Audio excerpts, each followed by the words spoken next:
पूनम गुरुवंशी बहुत चर्चा धरती पर होता।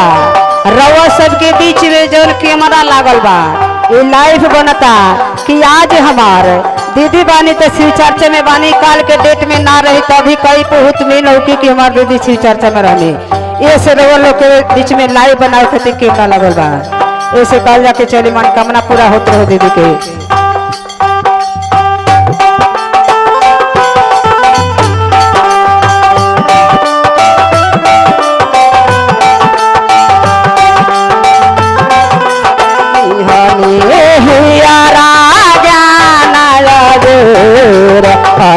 सुकर मारे बिहारे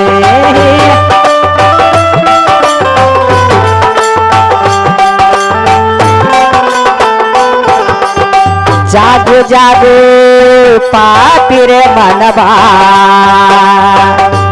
ए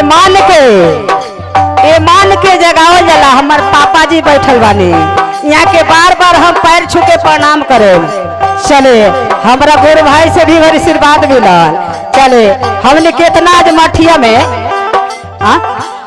बाबा से भी हमने का आशीर्वाद न है, पैर छू के प्रणाम करतनी कि आशीर्वाद बना रहो। फिर ऐसा मौका हमने के बार बार मिलो। अरे कहा जला जागो जागो पापी रे बनावा, जागो जागो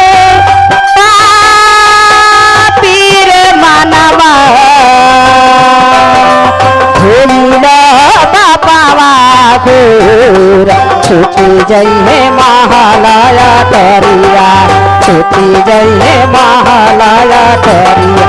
ये नहीं जई है घरावा के लोग, छुटी जई है महालया तरिया।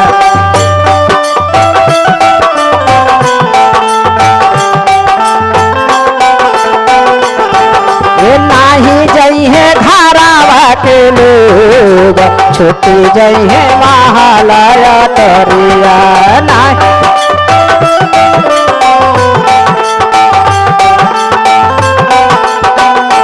जागू जागू मन के जगाओ जता पापी माने में भरल बा, बढ़िया काम करे ना देला।